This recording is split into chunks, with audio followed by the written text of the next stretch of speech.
आगे बढ़ते प्रोग्राम में यूसुफ, मैं आपसे जानना चाहूंगी, आज 3 रोज़ा जो क्रिकेट का कैंप था लाहौर में इख्तिताम पजीर हो गया है। इस हवाले से माइक हैसन ने बड़ी मुलाकातें भी की हैं और आगे आइंदा दिनों के हवाले से क्रिकेट को लेकर कुछ फैसले और कुछ यकीन दहानियां भी कराई गई हैं उनकी जानिब से। जी बिल्कुल, बाबर आजम और शाहीन के बाद आज मोहम्मद रिजवान भी कैंप का हिस्सा बने। उनके साथ नसीम शाह थे, दो हमारे आमर जमाल ये थे, मुआज़ सदाकत से, उसके साथ साथ मोहम्मद नवाज़ थे। तो यकीनी तौर पर एक अच्छा आइडिया था पाकिस्तान क्रिकेट बोर्ड के जो टॉप परफार्मर हैं PSL के, उनके 22 खिलाड़ियों को वहाँ पर कैंप में बुलाया जाए और उनके साथ गुफ्तगू की जाए। हर खिलाड़ी से फतन मुलाकातें हुई हैं, उनके शिकवे शिकायत उनको सुना गया है, उनके जो मसाइल थे उसको डिस्कस किया गया है और उनकी जो खामियाँ थी उनको दूर करने की कोशिश की गई है। फिटनेस और स्किल हमारा यकीनी तौर पर एक हमेशा सवालिया निशान रहा खिलाड़ियों के हवाले से। तो जो कोच चूँकि नए हैं, बाकी इंतज़ामिया भी नहीं है, तो वो चाहते थे कि खिलाड़ियों को करीब से देखें, क्योंकि आगे हमारी बहुत सारी सीरीज़ भी खेली जानी है जिसके लिए अभी से उनको प्लानिंग करनी है। बाद में एक जो PCB एग्जाम से एक पॉडकास्ट जारी की, उसमें हेड कोच ने यह भी कहा कि मैं 6 माह के लिए नहीं चीज़ों को देख रहा, मैं लंबे अरसे के लिए उनको लेकर चलना चाहता हूँ, ताकि हर खिलाड़ी की जो खूबियाँ खामियाँ उनको नज़र आकर उनको आगे जाकर मौका दिया जाए। यकीनी तौर पर इससे कुछ बेहतरी नज़र आएगी। और ये जो कि तासर था कि शायद बाबर आजम, रिजवान वगैरह, शाहीन को ये दोबारा टीम में नहीं लिया जाएगा, ये तासर भी उन्होंने ख़त्म किया कि नहीं, ऐसी कोई बात नहीं, सबके लिए दरवाजे खुले हैं। जो अच्छा परफॉर्म करेगा वो टीम में आएगा और टीम की जो ज़रूरियात तो जो रिक्वायरमेंट होगी इसके मुताबिक जो खेलेगा वो टीम का हिस्सा बनेगा, चाहे वो यंगस्टर हो चाहे वो सीनियर खिलाड़ी हो। सही।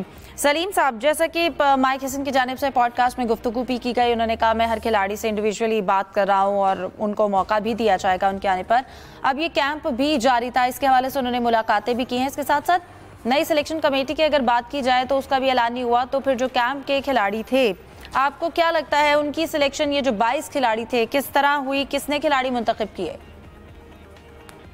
मेरे ख्याल है ये head coach Mike Hesson, Salman Ali Agha और आकिब जावेद, ये इन लोगों ने किए होंगे मुंतखब प्लेयर। लेकिन इस जो मीटिंग हुई, जो कैंप लगाया गया था, सबसे बड़ा इसका जो फायदा, जो हमने आज सुबह एक्सप्रेस में खबर भी दी कि बाबर आजम के हवाले से या शाहीन आफरीदी के हवाले से तय हुइयां हो रही थी कि जी इनके कैरियर वाइट बॉल के शायद खत्म हो चुके हैं, इनको दोबारा मौका नहीं दिया जाएगा। उन चह मगोइयां का खात्मा किया। खासतौर पे बाबर आजम के साथ जो मुलाकात हुई उनकी माइक हैसन की, वो बहुत प्रोडक्टिव थी। उन्होंने उनको सब बताया कि जी आपके ऊपर टीम के दरवाजे ना बंद हुए हैं, ना आइंदा होंगे। अभी हम यंगस्टर्स को भी चेक कर रहे हैं, हम एक पाकिस्तानी टैलेंट के पूल बनाना चाहते हैं कि हमें जब किसी तरीके के प्लेयर की जरूरत पड़े कि यार ये होना चाहिए, तो हमारे पास वो मौजूद हो।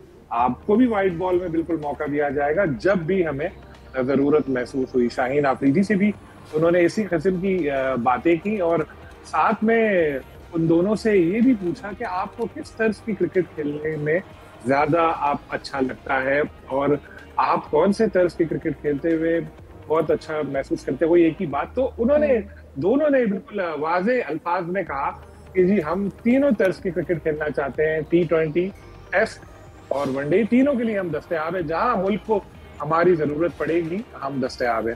तो बेसिकली ये जो मीटिंग थी, इसमें माइक हैसन एक तो जानना चाह रहे थे कि प्लेयर्स के दिमाग में चल क्या रहा है और वो क्या करना चाहते हैं आगे, प्लेयर्स उनके ज़हन में क्या सोच है, उनकी क्या तरजीहात है। साथ उन्होंने बेहतरी के लिए तजावीज़ भी ली कि टीम की परफॉर्मेंस को अच्छा करने के लिए हमें क्या इक़दाम करने होंगे। तो एक इंट्रोडक्टरी मीटिंग थी उनकी और अच्छी रही। सारे जो प्लेयर्स उनसे मिलकर जा रहे हैं, जिनसे मेरी बात हुई, वो तो यही कह रहे हैं कि अभी अच्छा है, लेकिन साथ एक बात और भी कह रहे हैं कि जो भी नया कोच आता है वो यही बातें करता है, फिर बेचारा 6 महीने बाद चले जाता है, फिर दूसरा आके ये बातें करता है। तो आई होप इस बार ऐसा नहीं होगा। अभी जो नया कोच आया है, या एटलीस्ट 2 साल के लिए इनको रखा है, तो अपना टाइम पूरा करेंगे, बल्कि और आगे इनको एक्सटेंशन मिलेगी, क्योंकि अगर परफॉर्मेंस में बेहतरी लानी है तो ये कंटिन्यूटी जरूरी है, चाहे वो कोच हो, चाहे वो कैप्टन हो, चाहे वो सिलेक्शन कमेटी हो, कोई भी हो। ठीक है जाहिद साहब, आप इस हवाले से क्या कहना चाहेंगे? यकीनन मुलाकात करना अच्छी बात है और फिर बाबर और शाहीन ने खुद भी अपनी अवेलेबिलिटी तीनों फॉर्मेट्स के लिए बताई और फिर बाबर से प्लेयर्स को लेकर और आगे क्रिकेट को लेकर उन्होंने मशवरे भी लिए हैं। यकीनन ये एक अच्छी चीज़ है। इसके साथ साथ आपको क्या लगता है नई सिलेक्शन कमेटी का ऐलान कब तक किया जाएगा? सिर्फ बाबर और शाहीन से नहीं, उन्होंने रिजवान से भी आज जो है, रिजवान क्योंकि तीसरे मरहले में तीसरे ग्रुप में आए हैं और हमारे सोर्स बताते हैं रिजवान को भी उन्होंने इत्मीनान में लिया, उनसे भी बात की है। क्योंकि रिजवान जो है कम से कम मेरी राय में तो इस वक्त मुल्क के बेस्ट विकेट कीपर हैं। बैटिंग में एडवांटेज जो है मोहम्मद हारिस को हासिल है, तो रिजवान को भी उन्होंने यकीन दहानी कराई है कि बाकी बारी बारी जो है ना तमाम प्लेयर्स को ट्राई करेंगे और एग्रेसिव क्रिकेट जो है वो हम खेलना चाहते हैं, जो वक्त की नज़ाकत है, जो स्मार्ट क्रिकेट को आगे लेना चाहते हैं। किसी पे दरवाजे बंद नहीं किए गए और किसी को जब उनकी बारी आने पर मौका भी दिया जाएगा।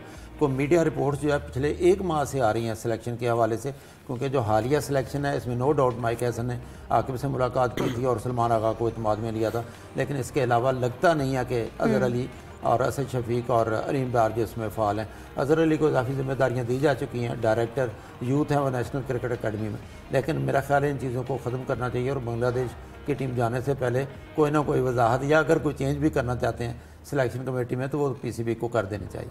बिल्कुल ठीक है, इस हवाले से चीज़ें जो हैं वो टाइम पे क्लियर हो जानी चाहिए। डिस्कशन को जारी रखेंगे एक ब्रेक के बाद, हमारे साथ रखिए।